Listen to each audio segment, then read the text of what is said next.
குருடி சரணம் யூடியூப் நண்பர்கள் அனைவருக்கும் அடியேனின் அன்பான வணக்கங்கள். நான் உங்கள் குருமணிகண்டன் பேசுகிறேன் பொள்ளாச்சியிலிருந்து.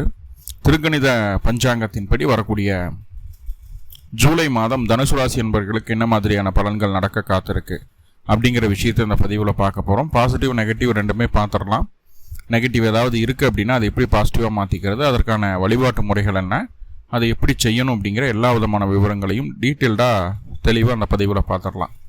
முதல்ல இந்த மாத துவக்கத்தில் தனுசு ராசிக்கு என்ன கிரக நிலைகள் இருக்குது, மேலும் இந்த மாதத்தில் என்னென்ன கிரகங்கள் பயிற்சி ஆகுது, அந்த கிரக பயிற்சியால் ஏற்படக்கூடிய மாற்றங்கள் என்னென்ன, இதன் அடிப்படையில் தான் அந்த பதிவானது பதிவு செய்யப்படுது. அப்படி பார்க்கும்போது இந்த மாத துவக்கத்தில் என்ன கிரக நிலைகள் தனுசு ராசிக்கு இருக்குது அப்படின்னா, ராசிக்கு 3ஆம் இடம் அப்படின்னு சொல்லக்கூடிய தைரிய வீரிய ஸ்தானத்தில் ராகு, நல்ல ஒரு ஸ்தானம் தான், ராகுக்கு பிரச்சனை இல்லை. ராசிக்கு 4ஆம் இடத்துல சனீஸ்வர பகவான், அர்த்தராஷ்டம சனி அப்படிங்கிற ஒரு அமைப்பு. சனி 4ஆம் இடத்துல வரும்போது பொதுவாகவே சோம்பேறித்தனம் வந்துடும், உடல் ஆரோக்கியத்தில் கொஞ்சம் கஷ்டத்தை கொடுப்பார் அவர். அதே நேரத்தில் தாயாருக்கு கொஞ்சம் உடல்நல தொந்தரவுகளையும், என்ன தான் திறமையாக இருந்தாலும் எவ்வளோ தான் நல்லா செயல்பட்டாலும் திறமைக்கான அங்கீகாரம் கிடைக்காத ஒரு சூழ்நிலையும் ஏற்படுத்தக்கூடிய ஒரு அமைப்பு தான் இருந்துகிட்டு இருக்கோம். சனி 4ஆம் இடத்துல இருக்கிறதுனால அது இந்த மாதம் கண்டினியூ ஆகுமா ஆகாதா அப்படிங்கிறதெல்லாம் பார்க்கலாம். ராசிக்கு 6ஆம் இடத்துல செவ்வாயினுடைய பார்வை ராசிக்கு கிடைக்கிறது ஒரு நல்ல விஷயம். ராசிக்கு 7ஆம் இடத்துல உங்களுடைய பாக்கியாதிபதி அப்படின்னு சொல்லக்கூடிய சூரியன் இருக்கிறாரு. சூரியனுடைய பார்வை ராசிக்கு கிடைக்கிறது இன்னும் நல்ல விஷயமா இருக்குது. அதே நேரத்தில் 8ஆம் இடத்துல புதன் வக்ரம் பெற்று அமர்ந்திருக்கிறாரு. குரு சுக்கிரன் இணைவு, குரு உங்களுடைய ராசிநாதன் உச்சம் பெற்று அமர்ந்திருக்கக்கூடிய ஒரு சூழ்நிலை. அட்டமஸ்தானமாக இருந்தாலும் உச்சமாக உட்காந்துருக்கிறது நல்ல விஷயம். ராசிக்கு 9ஆம் இடத்துல கேது பகவான் அமர்ந்திருக்கக்கூடிய ஒரு சூழ்நிலை. ஸோ இதுதான் இந்த மாத துவக்கத்தில் இருக்கக்கூடிய கிரக நிலைகள்.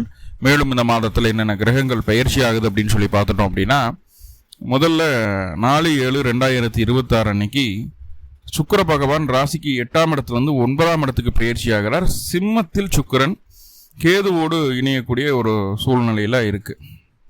அடுத்ததாக 7/7/2026 அன்னைக்கு புதன் பகவான் உங்களுடைய ராசிக்கு 7ஆம் அதிபதி, தொழில் ஸ்தானத்துக்கு அதிபதி, ராசிக்கு 8ஆம் இடத்திலிருந்து வக்ரமாக 7ஆம் இடத்துக்கு பயிற்சி ஆகிறார். வக்ர பயிற்சி ஆகுது. 7ஆம் இடத்துல புதன் ஆட்சி பலத்தில் தான் இருக்குது, நல்ல விஷயம்தான். அதே போல் 16/7/2026 அன்னைக்கு சூரியன் உங்களுடைய ராசிக்கு 7ஆம் இடத்திலிருந்து 8ஆம் இடத்துக்கு பயிற்சி ஆகிறார். 9ஆம் அதிபதி 8இல் மறைந்திருக்கக்கூடிய ஒரு சூழ்நிலை கடைசி நாட்களில் நடக்க காத்திருக்கு. புதன் வக்ர நிவர்த்தி அடையுது. 23/7/2026 அன்னைக்கு புதன் வக்ர நிவர்த்தி அடைஞ்சிடுறாரு. அதன் பின்பு 3 நாட்களில் சனி பகவான் உங்களோட ராசிக்கு 4ஆம் இடத்துல இருக்கக்கூடிய சனி 26/7/2026 அன்னைக்கு வக்ரம் ஆரம்பிக்குது திருக்கணித பஞ்சாங்கத்தின்படி. ஸோ இதுதான் அந்த மாத தூக்கத்தில் இருக்கக்கூடிய கிரக நிலைகளும், மேலும் இந்த மாதத்தில் நடக்கக்கூடிய கிரக பயிற்சிகளும். அதனால் பொருளாதாரம் எப்படி இருக்குது அப்படின்னு சொல்லி பார்க்கலாம். பொதுவாக பொருளாதாரம் அப்படின்னு சொன்னாவே 2ஆம் இடம் இல்லையா, கையில் காசு பணம் வர்றது, பிடிக்கிறது, நம்ம அதை சேவிங்ஸ் பண்ணுறது, இது எல்லாமே 2ஆம் இடம். பொருளாதாரம்னா என்ன, காசு பணம்னா என்ன, குடும்ப நபர்கள் எப்படி இருக்காங்க, காசு இருந்தால் எப்படி நடந்துக்கிறாங்க, காசு இல்லைன்னா எப்படி நடந்துப்பாங்க அப்படிங்கிற எல்லா விதமான விஷயங்களையும் இந்த அர்த்தராஷ்டம சனி உங்களுக்கு சொல்லி கொடுத்துருக்கேன். ஏன்னா அவர் 2 கூடையவர் 4ல் போய் உட்காந்துருக்கிறாரு. கண்டிப்பாக சொல்லி கொடுத்துருக்கோம். வருமானத்தினுடைய முக்கியத்துவத்தை அந்த காலகட்டம் புரிஞ்சுக்குவீங்க. நேர் வழியில் சம்பாதிக்கணும், யாரையும் ஏமாற்றக்கூடாது, பிடிக்கக்கூடாது. சின்ன சின்ன விஷயங்களில் பிறரை ஏமாற்ற நினச்சோம்னா நம்மளுக்கு என்ன மாதிரியான தண்டனைகள் நடக்கும், இந்த மாதிரி விஷயங்கள் எல்லாமே A to Z நம்மளுக்கு புரிதல் உண்டாயிருக்கும். ஒரு தெளிவான மனநிலையில் இருப்போம். இப்போவும் நம்ம திருந்தலை அப்படின்னா ஒன்றுமே பண்ண முடியாது. ஏன்னா குரு 8ல் உச்சமாக இருக்குது. ஸோ அது காரணமாக நம்மளுக்கு சில விஷயங்கள் புரிந்தாலும் அதை ஏற்றுக்கொள்ள மனப்பக்குவம் இருக்காது. அதுக்காக அந்த வார்த்தையை சொல்கிறேன். ஸோ அப்படி இருக்கக்கூடிய சூழ்நிலையில் 2ஆம் இடத்துக்கு குருவின் பார்வை இருக்குது. உங்களுடைய ராசிநாதனான குரு உச்சம் பெற்று 2ஆம் இடத்தை பார்க்குறாரு. பொருளாதார சிந்தனை அதிகரிக்கக்கூடிய ஒரு அமைப்பு தான். அதை நோக்கி செயல்படுவீங்க, அதுக்கான எல்லா விஷயங்களையும் செய்வீங்க, அதில் எந்த மாற்றமும் இல்லை. ரைட். அடுத்ததை பார்த்துட்டிங்கன்னா 2ஆம் அதிபதியான சனியும் பார்க்குறாரு. சப்போ இதுக்கு முன்னாடி எப்படியோ இருந்துட்டு போகுது, எக்கனாமிக்கலாக எவ்வளோ கஷ்டப்பட்டீங்க, போச்சு வந்தது பிடிச்சது எல்லாமே ஓகே, எல்லாத்தையும் தாண்டி எல்லாம் ஒரு ஓரமாக வச்சுட்டு எல்லாத்தையும் தாண்டி இந்த காலகட்டம், இந்த மாதத்தில் உங்களுக்கு எக்கனாமிக்கலான க்ரோத்தை நீங்கள் கண்டிப்பாக பார்க்க முடியும். அதே நேரத்தில் குடும்பத்திலிருந்து வந்த பிரச்சனைகள் நீங்கும், கண் சம்மந்தமான பாதிப்புகள் நீங்கும், கண்ணு வாய் பல்லு சம்மந்தமான தொந்தரவுகள் ஏதாவது இருந்துன்னா அதுவும் சரியாகிறதுக்கு உண்டான ஒரு சூழ்நிலையை சொல்லுது. இதெல்லாமே நம்மளுக்கு ஃபேவராக இருக்கும். நிறைய பேர்த்துக்கு இந்த காலம் முகத்தில் அலர்ஜியாக இருக்கும், பிம்பிள்ஸ் வந்திருக்கும், பிளாக்கெட்ஸ் வந்திருக்கும், மங்கு, இந்த மாதிரி எல்லா விஷயங்களெல்லாம் முக அழகே கெட்டு போயிருக்கும், முகப்பொழிவே கம்மியாக இருந்திருக்கும் கடந்த நாட்களில். கடந்த நாட்களில். இப்போ அதுக்கெல்லாம் ஒரு ரெக்கவரி கிடைக்கிறதுக்கு உண்டான ஒரு அற்புதமான சூழ்நிலை இருக்குது. நல்லபடியாகவே ரெக்கவர் ஆகி வந்துடுவீங்க. முகமே கருத்து போயிருக்கும் அப்படின்னு கூட சொல்லலாமே. நல்லா ரெக்கவர் ஆகி தெளிவான ஒரு மனநிலைமைக்கு வந்து மனசு தெளிவாயிடும், பேச்சு தெளிவாயிரும். முக்கியமாக பேச்சு தெளிவாயிரும். குடும்பத்தினுடைய முக்கியத்துவத்தை உணர்வீங்க. ஸோ ஒரு அற்புதமான டைம் தான். நெகட்டிவாக சொல்கிறதுக்குள்ள பொருளாதார ரீதியாக முன்னாடி எப்படி இருந்தோ சரி, இப்போ நல்லா இருக்க போதும். கணவன் மனைவி உறவு இதுதான் பெரிய சட்ட சிக்கலாக இருக்குது. என்னென்னா மிதுன ராசிக்கும் சரி தனுசு ராசிக்கும் சரி கணவன் மனைவி உறவில் பெருசாக ஒரு நல்ல ஒரு சூழ்நிலை இல்லை. என்ன காரணம் அப்படின்னா, கேதுவினுடைய ஆதிக்கம் 7ஆம் இடத்துக்கு இருக்குது தனுசுவை பொறுத்தளவுக்கு. ராகுவினுடைய ஆதிக்கம் 7ஆம் இடத்துக்கு இருக்குது மிதுனத்தை பொறுத்தளவுக்கு. ஸோ அப்போது கணவன் மனைவி உறவில் பெருசாக சட்ட சிக்கல்கள் வர்ற மாதிரி ஏதாவது வாய்ப்புகள் இருக்கான்னா, முதல் 16 நாட்களுக்கு மூன்றாவது மனிதனுடைய தடையிடுதல் உங்கள் 2 பேர்த்துக்குள்ளே வராமல் இருக்கிற வரைக்கும் நல்லா இருப்பீங்க. 3ஆவது மனுஷன் அதை இதையும் சொல்லி போட்டு கொளுத்தி விட்டு போயிடுவாங்க. நீங்கள் 2 பேரும் சண்டை கட்டிகிட்டு இருப்பீங்க. தேவையற்ற சந்தேக குணம், தேவையற்ற விஷயங்களில் ஒரு ஏமாற்றம், செய்யாத விஷயத்துக்கு தண்டனை, இதுபோல் சில எதிர்பாராத சம்பவங்கள் கணவன் மனைவி உறவில் நடக்கிறதுக்கு வாய்ப்புகள் இருக்குது. இதுக்கெல்லாம் ஒரு சின்ன காரணம் என்ன தெரியுங்களா? உங்களுடைய ஈகோன்னு நான் சொல்லிடுவேன். எனக்கு எல்லாமே தெரியும், நான் எல்லாமே பண்ணுவேன், எனக்கு தெரியாத விஷயம் யாருக்குமே தெரியாது அப்படின்னு சொல்லி வாழ்க்கை துணையினுடைய திறமையை கூட நம்ம மதிக்காமல் கொஞ்சம் இறக்கி பேசிடுவோம். அந்த ஈகோனால தான் கணவன் மனைவிக்குள்ளே அந்த விரிசல் வருது. அந்த ஈகோ கிளாஷ் ஆகும்போது தான் 3ஆவது மனுஷன் உள்ளே வரான். அவன் சொல்கிறத கேட்கும்போது தான் தேவையில்லாத சட்ட சிக்கல்கள் குடும்பத்துக்குள்ளே வந்து போகிறதுக்குண்டான ஒரு சூழ்நிலையை நம்ம உணரணும். சரியா? ஸோ அப்போது இந்த விஷயங்கள் 3ஆவது மனுஷன் தலையீடு இல்லாமல் இருக்கிற வரைக்கும் 2 பேர்த்துக்குள்ளே சேஃப் அண்ட் செக்யூர்டாக ஒரு நல்ல ஒரு சுமூகமான உறவு நீடிக்கும் முதல் 16 நாட்களுக்கு. அதுக்கப்புறம் அப்படின்னு பார்த்துட்டிங்கன்னா அது எப்போ தெளியும் அப்படின்னு பார்த்தீங்கன்னா, ஜூலை மாதம் 23ஆம் தேதி தான் 7 கூடையவர் வக்ர நிவர்த்தி அடைகிறார். அது வரைக்கும் நீங்கள் ஈகோ பார்ப்பீங்க, உங்கள் வாழ்க்கை துணை வந்து பிடிவாதமாக இருப்பாங்க. இப்போ ஈகோ குறையிறது 16ஆம் தேதியோடு குறையும். 23ஆம் தேதி வரைக்கும் அவங்க பிடிவாதமாக இருப்பாங்க. அவங்க கொஞ்சம் உங்களுக்கு எகெயின்ஸ்டாக பேசுவாங்க, உங்களுக்கு எகெயின்ஸ்டாக செயல்படுவாங்க. அதையெல்லாம் சரி செய்கிற வகையில் 23ஆம் தேதி நேர்கதி ஆகுது. தன்னுடைய சுகம் என்ன, தன்னுடைய வாழ்க்கை துணையை எப்படி பார்த்துக்கணும், பிடிக்கணும், நம்மளுடைய தொழில் எப்படி இருக்குது, அதை எப்படி டெவலப் பண்ணணும் அப்படிங்கிற எண்ணமே அப்போ தான் வரும் உங்களுடைய துணைக்கு. கணவன் மனைவி உறவு இந்த மாதிரி போயிட்டு இருக்கு. ஆல்மோஸ்ட் 23ஆம் தேதி வரைக்கும் கொஞ்சம் அட்ஜஸ்ட்மெண்ட்டில் போனால் கொஞ்சம் ஸ்மூத்தாக போகும். இல்லைன்னா மறுபடியும் பழைய சட்டச்சிக்கல்கள் முதலிருந்து ஆரம்பிக்கிற மாதிரியான ஒரு சூழ்நிலைகளை சொல்லுது. ஓகே, வேலை எப்படி இருக்குது? வேலையில் இது வரைக்கும் நீங்கள் பார்க்காத ஒரு புது விஷயங்களை கற்றுக்கொள்ளக்கூடிய ஒரு சூழ்நிலையை அந்த காலகட்டம் காட்டுது. தெரியாத விஷயங்களை கற்றுக்கிங்க. தெரியாத விஷயங்களுக்குள்ள ஏன் போகிறோம், எதுக்கு போகிறோன்றத நாலேஜ் இல்லாமல் போய் எதிர்பாராத விதமாக கற்றுக்கொள்ளக்கூடிய வாய்ப்புகளை சொல்லுது. வேலையில் நிறைய அலைச்சல்கள் உண்டு. இன்னும் புதுசாக ஒன்று கற்றுக்கணும் அப்படின்னா இயல்பாக முடியாது இல்லையா? சைக்கிள் ஓட்டணுனாவே கீழே விழுகணும், அடிபடணும், கை காலில் எதுனாலும் சரி. புதுசாக ஒன்று செய்கிறோம் அப்படின்னா அடிபட்டு தான் கற்றுக்குறோம் இல்லையா?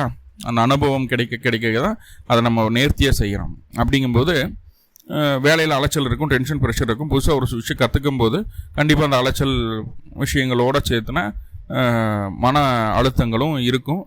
எல்லாருமே எதிரியாக தெரிவாங்க. நம்மளுடைய திட்டங்களை வெளியே சொல்கிறதும், திட்டத்தை நம்ம வெளிப்படுத்தி அதை டெவலப் பண்ணி கரெக்டாக கொண்டு போகிறதுமான சூழ்நிலைகள் எல்லாமே நம்மளுக்கு இல்லாமல் போகிறக்கு உண்டான ஒரு சூழ்நிலைகள்லாம் இருக்குது.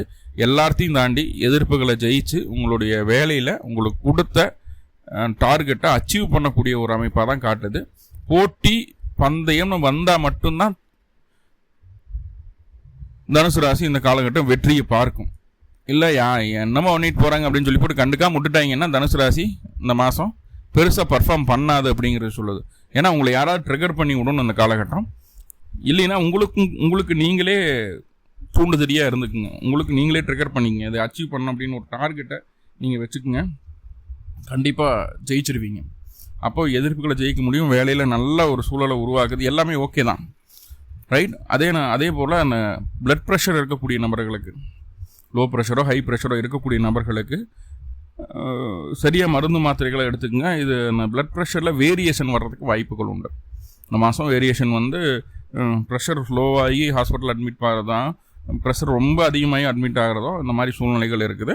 பார்த்துக்கிடுங்க. அந்த விஷயத்தில் மட்டும் கவனமாக இருங்க. மருத்துவ செலவுகள் அது கொடுக்குது அப்படிங்கிறத காங்கிரீட்டாக சொல்லலாம். சுயதொழில் பண்ணக்கூடிய நபர்கள் 23ஆம் தேதி வரைக்கும் அடக்கி வாசிக்கிறது நல்லது.